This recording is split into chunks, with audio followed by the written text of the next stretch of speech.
Hello everyone, स्वागत है आप सभी का। पिछले चैप्टर में हमने पढ़ा था विलयन, विलय, विलायक के बारे में, तनु विलयन, सांद्र विलयन के बारे में। अब हम पढ़ेंगे मोलों की संख्या, मोललता, मोलरता, मोल प्रभाज के बारे में। मोलों की संख्या को आपको अच्छे से समझना है क्योंकि यहाँ पर सारा खेल मोलों की संख्या पर ही निर्भर है। तभी हम मोललता, मोलरता और मोल प्रभाज को अच्छे से समझ सकेंगे।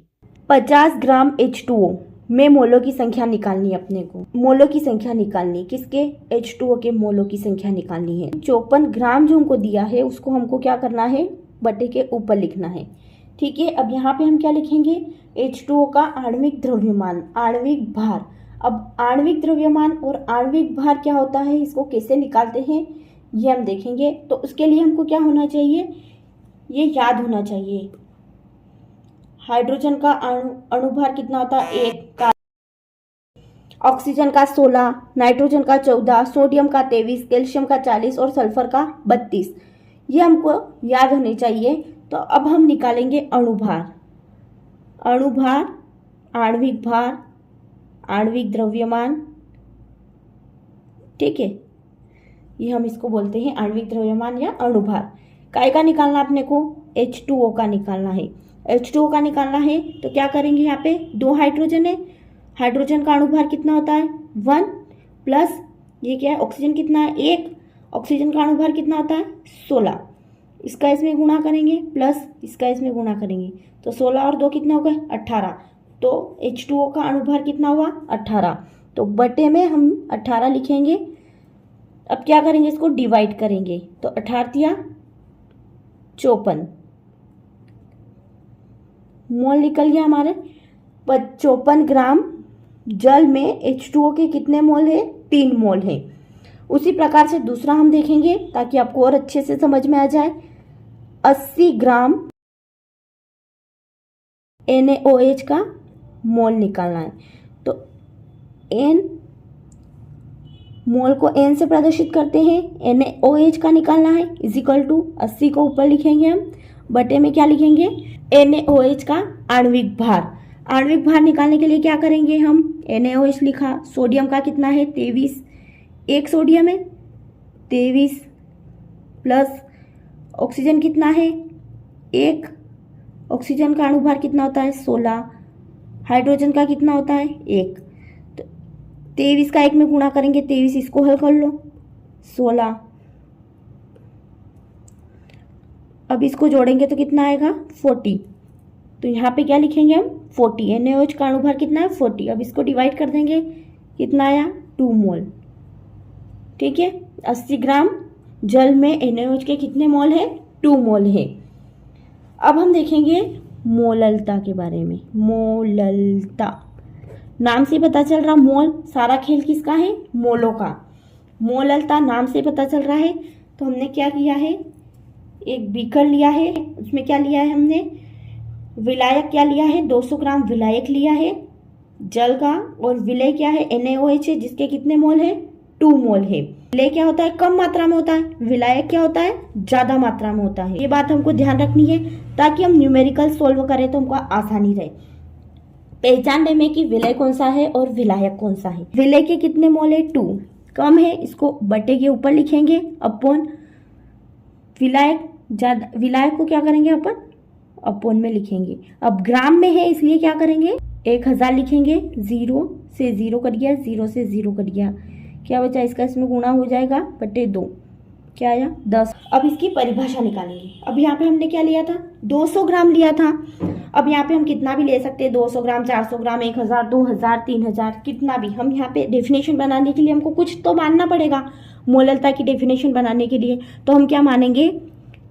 1000 ग्राम विलायक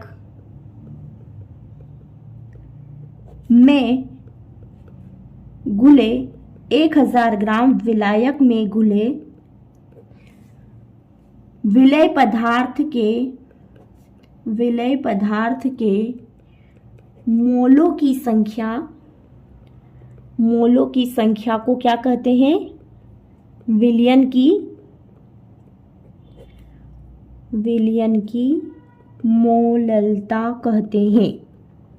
क्या डेफिनेशन है हमारी? 1000 ग्राम विलायक में घुले विलेय पदार्थ के मोलों की संख्या को क्या कहते हैं? मोललता कहते हैं। अब इसका फॉर्मूला लिखेंगे हम। क्या है फॉर्मूला मोललता का? विलय के मोलों की संख्या को बटे के ऊपर लिखेंगे। विलय के मोलों की संख्या बटे विलायक का द्रव्यमान। ध्यान रखना, विलायक क्या है? यहाँ पे विलायक है। काय में है? ग्राम में है। ग्राम में होगा तो गुणित करके हम क्या लिखेंगे यहाँ पे? 1000। अगर किलोग्राम में होगा तो यहाँ पर हम कुछ नहीं लिखेंगे, 1000 नहीं लिखना है। ये हुई हमारी मोललता की डेफिनेशन हो गई, मोललता का फॉर्मूला हो गया। अब हम इसका एक एग्जाम्पल देख लेते हैं।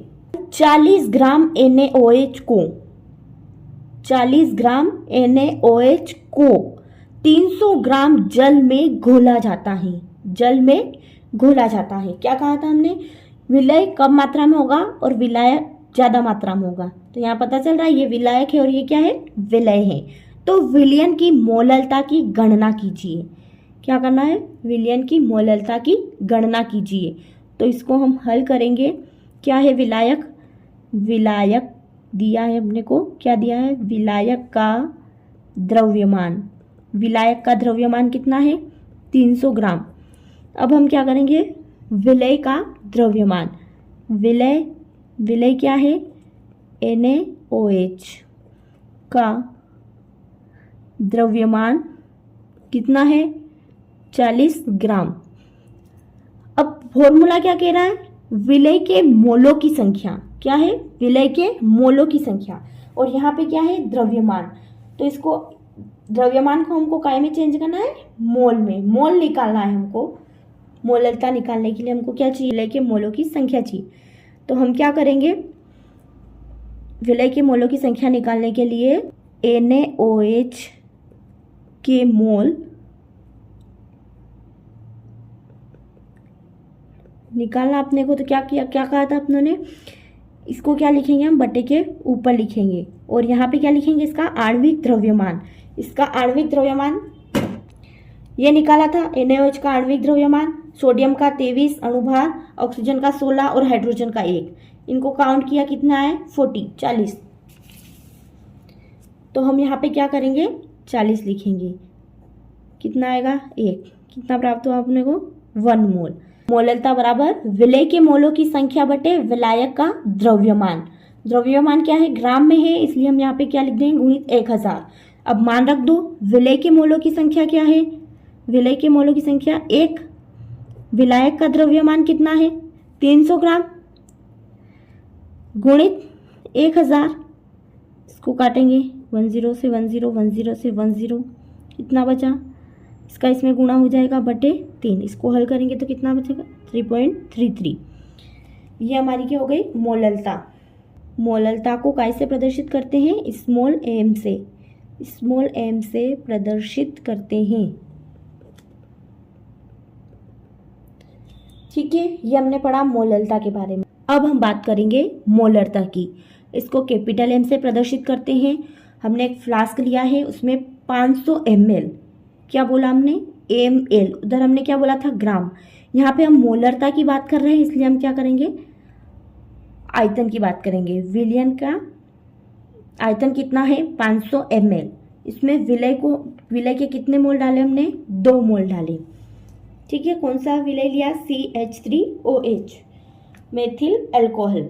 मोललता को मिलीलीटर, लीटर और सेंटीमीटर क्यूब के रूप में लिखते हैं। 1 लीटर बराबर होता है 1000 ml और 1 लीटर बराबर होता है सेंटीमीटर क्यूब।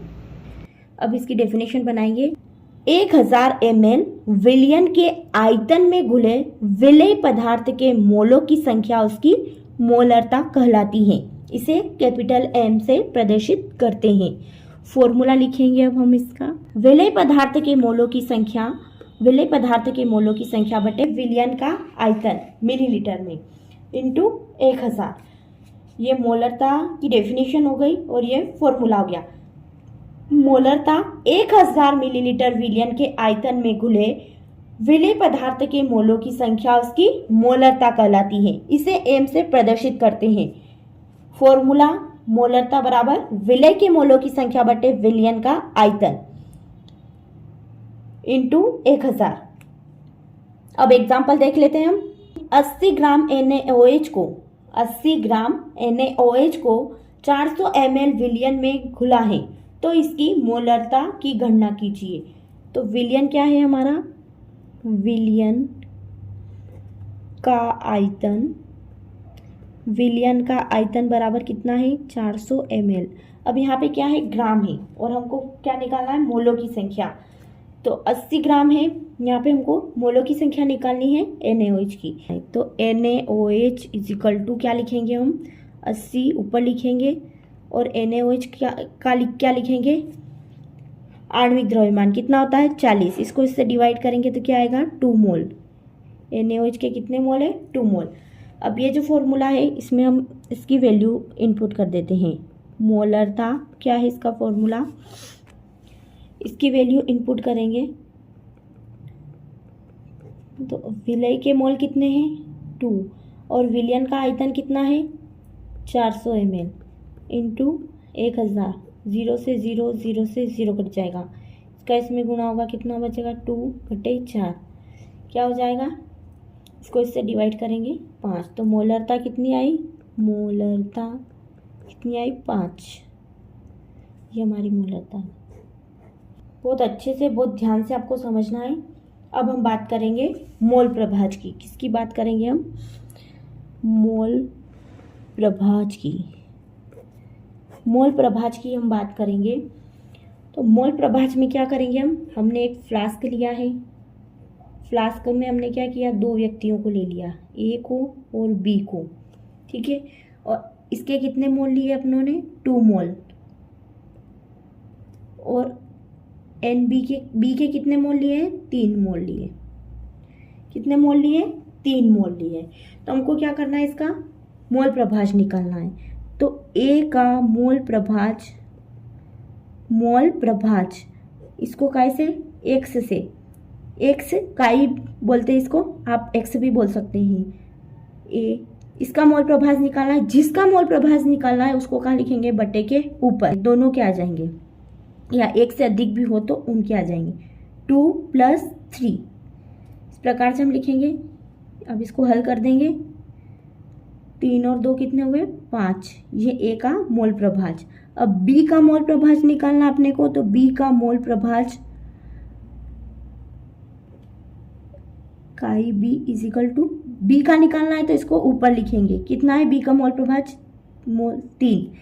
B का कितना है 3 मोल है, बटे 3 + 2 इनको हल कर देंगे, 3/5। ये B का मोल प्रभाज निकल गया। किसी विलयन में उपस्थित किसी एक घटक के मोलों की संख्या, ये विलयन है, इसमें कितने हैं 2 घटक उपस्थित हैं। तो किसी एक घटक के मोलों की संख्या, ये एक घटक हम लोगों ने ऊपर लिया और सभी घटकों के कुल मोलों की संख्या, ये यहाँ पे 2 भी हो सकते हैं, 3 भी हो सकते हैं, 4 भी हो सकते हैं, ठीक है। कुल मोलों की संख्या का अनुपात क्या कहलाता है, मोल प्रभाज। किसी विलयन में उपस्थित किसी एक घटक में मोलों की संख्या और सभी घटकों के कुल मोलों की संख्या का अनुपात क्या कहलाता है, मोल प्रभाज कहलाता है। मोल प्रभाज को काय से प्रदर्शित करते हैं, काई से प्रदर्शित करते हैं। अब देख लेते हैं हम, जैसे XA, इसका मोल प्रभाज हम निकालेंगे XA का, तो यहाँ पे क्या लिखेंगे Na, अब बटे में क्या लिखेंगे Na + NB। अब B का मोल प्रभाज निकालेंगे हम, तो NB बटे Na + NB। जब इन दोनों मोलों को प्लस करेंगे तो उत्तर क्या आएगा, 1 आएगा। XA + XB, इसको लिखेंगे पहले XA + XB equal to NA, इसको लिखेंगे Na + NB प्लस NB बटे Na + NB। इन दोनों को जोड़ेंगे होगा XA + XB। आपको पता है बटे में जो एक समान रहते हैं तो उनको कितनी बार लिखते हैं, एक ही बार लिखते हैं, Na + NB। ऊपर क्या है Na + NB, इसको इससे डिवाइड करेंगे, क्या बचा 1 बचा। तो XA + XB = 1। अब b की वैल्यू निकालनी है तो इसको इसमें से माइनस कर देंगे, तो एक्स बी बराबर 1 माइनस एक्स ए, तो ये इसकी वैल्यू भी हमको मिल जाएगी। 72 ग्राम जल और 92 ग्राम एथिल अल्कोहल के मिश्रण में दोनों के मोल प्रभाज की गणना कीजिए। ये हमने फ्लास्क लिया है, इसमें जल कितना है 72 ग्राम है और HC2H5 कितना है 92 ग्राम है। तो क्या करेंगे हम, सबसे पहले मोल निकालेंगे। तो जल H2O बराबर कितना है 72 ग्राम है, इसके मोल निकालने हैं अपने को। तो NH2O इज इक्वल टू 72 को हम क्या करेंगे ऊपर लिखेंगे, बटे में H2O का आणविक भार लिखेंगे। आणविक भार निकालने के लिए क्या बताया था मैंने, 2 हाइड्रोजन कितना है 1 प्लस ऑक्सीजन कितना है 1, ऑक्सीजन का अणुभार कितना है 16। तो इसको हल कर लेंगे तो कितना आ जाएगा 18। तो जल का अणुभार कितना है 18। अब इसको इससे डिवाइड कर देंगे, 18 चौक 72, तो क्या आ जाएगा 4 मोल। NaH2O का मोल कितना है 4। अब हम निकालेंगे एथिल अल्कोहल का मोल। C2H5OH इज इक्वल टू, 92 को ऊपर लिखेंगे, बटे में क्या लिखेंगे, इसका आणविक भार निकालेंगे। इसका आणविक भार कितना होगा C2H5OH, 2 कार्बन का कितना होता है 12 प्लस 5 हाइड्रोजन का कितना होता है 1 प्लस ऑक्सीजन 1 है, इसका अणुभार कितना होता है 16 प्लस 1 हाइड्रोजन, हाइड्रोजन का अणुभार 1 होता है, 12 दूना 24 प्लस 5 प्लस 16 प्लस 1, जोड़ेंगे इन सबको कितना होगा, इन सबको जोड़ेंगे तो कितना आएगा 46। तो एथिल अल्कोहल का आणविक भार कितना हुआ 46। तो इसको इससे डिवाइड कर देंगे, कितना आया 2 मोल। अब इसका क्या निकालेंगे हम, मोल प्रभाज। मोल प्रभाज निकालने के लिए हमको मोलों की संख्या चाहिए थी क्योंकि यहाँ ग्राम में दिया है, तो मोल निकाला। अब हम क्या निकालेंगे, इसका मोल प्रभाज निकालेंगे।